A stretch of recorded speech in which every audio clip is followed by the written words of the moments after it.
Muy buenas a todos aquellos que puedan escucharme y verme en este instante. Mi nombre es Daniel Terán Solano, soy licenciado y doctor en Historia, egresado de la Universidad Central de Venezuela y actualmente soy profesor de la Escuela de Historia de la UCB y la Escuela de Comunicación Social de la Universidad Católica del Bello. Agradezco a la Facultad de Ciencias Económicas y Sociales de la UCB y su Instituto de Investigaciones Económicas y Sociales, Rodolfo Quintero, por la invitación a estas importantes y prestigiosas jornadas. Mi presentación, que pasamos ahora a compartir, versa sobre un análisis de 20 años de la historia contemporánea de Venezuela, que corresponden a los 10 años del colapso de la democracia representativa y los 10 primeros años de la era del chavismo. Sin más, paso a compartir mi presentación para comenzar mi disertación.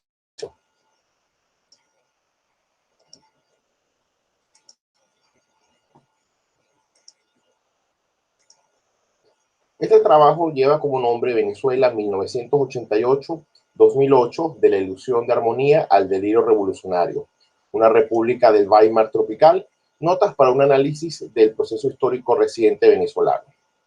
Este trabajo basa su nombre en buena medida de dos obras que en su momento hacen un diagnóstico de la situación del país.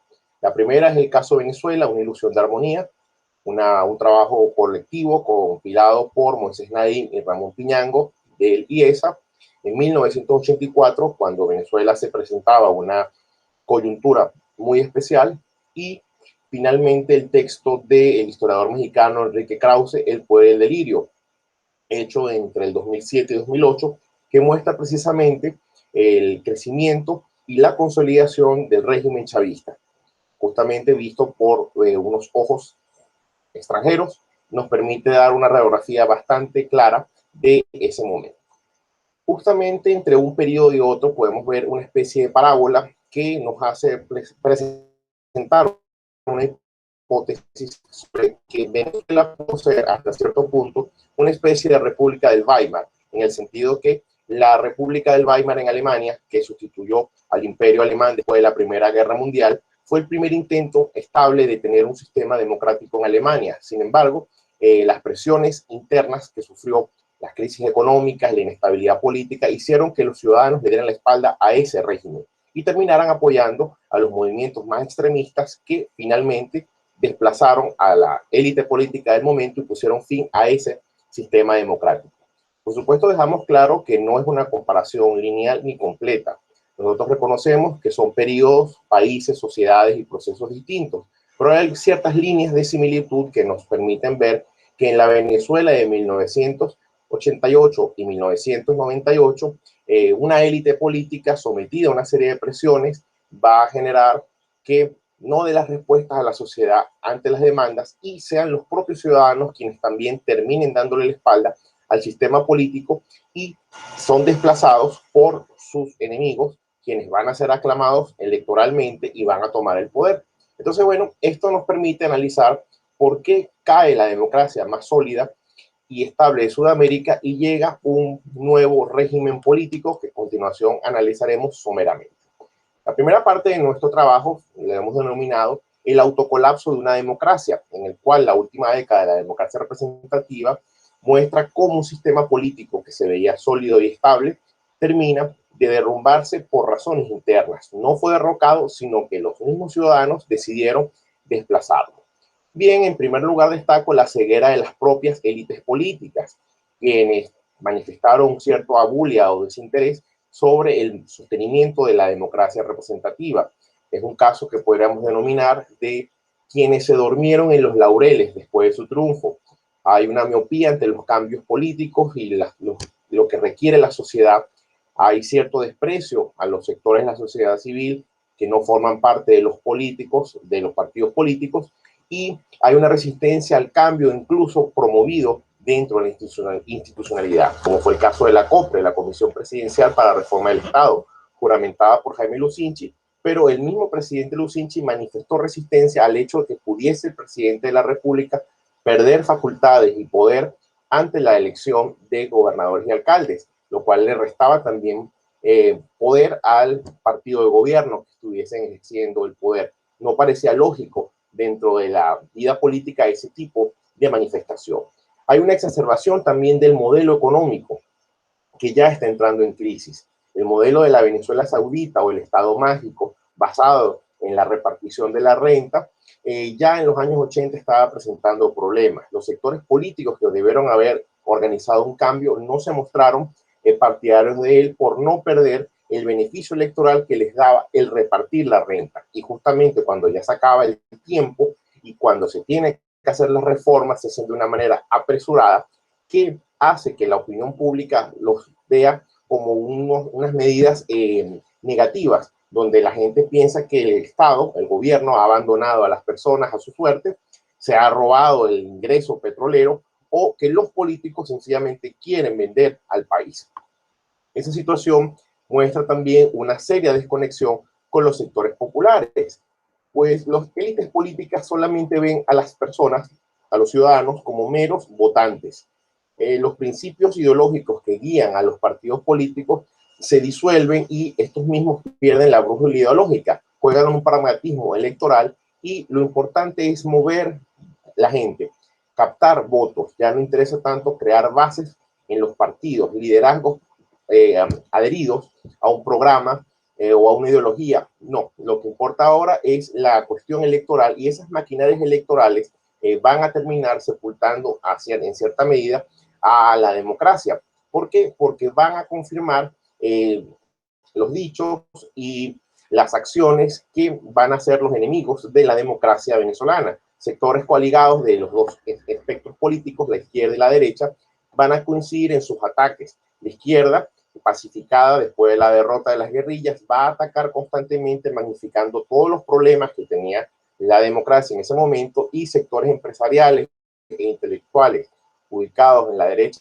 del espectro político van a iniciar una campaña contra los partidos políticos y contra el mismo político como actor o servidor social. Se va a hablar de que el país necesita gerente y ahí va a comenzar parte de ese famoso discurso de la llamada antipolítica.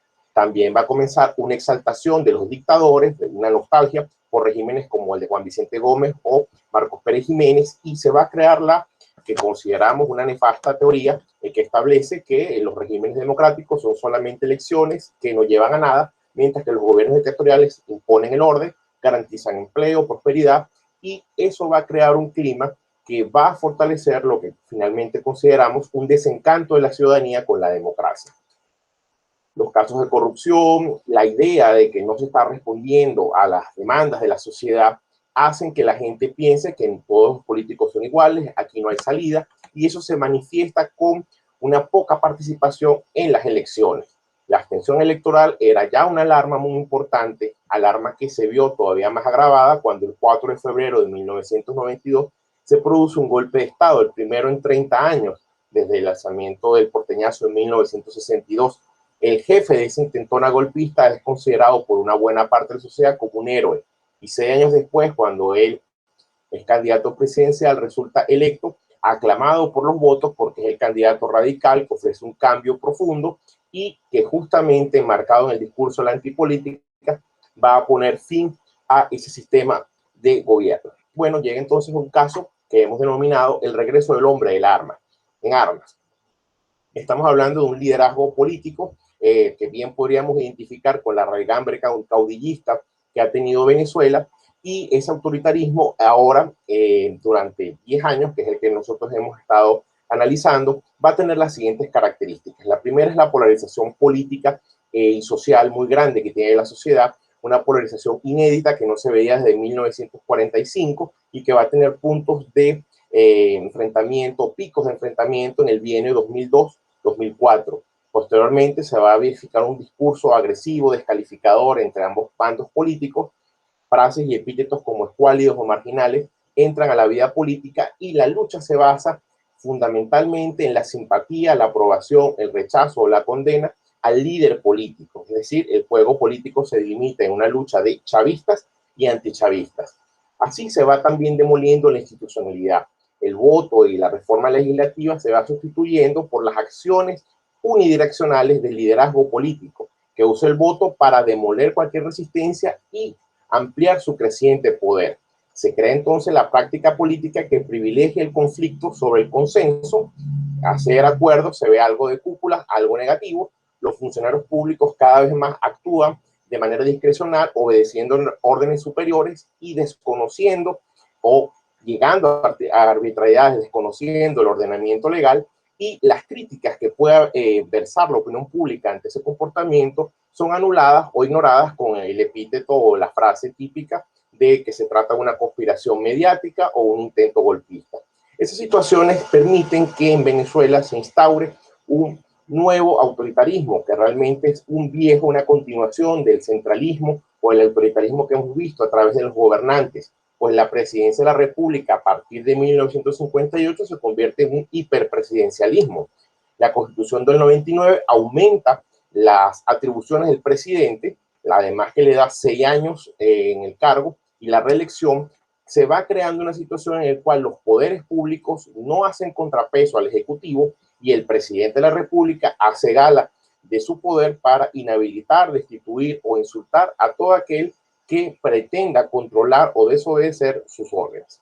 Así llegamos a las conclusiones de esta investigación, las conclusiones preliminares, y apuntamos a dos grandes conclusiones. La primera es que encontramos una democracia que fue desplazada democráticamente, en el cual las personas, los ciudadanos, se desencantaron de la élite política que con miopía y ceguera no atendió los reclamos de la sociedad. Eso alimentó la posibilidad que los sectores adversarios y enemigos de ese sistema político pudiesen vertir un fuerte discurso de antipolítica contra la clase política, que justamente permitió que cuando estuviese más debilitado el sistema surgiera una figura que encarnara ese rechazo. Y esa figura, cuando no lo logró con las armas, es aclamado como presidente por los métodos electorales y llega al poder pacíficamente.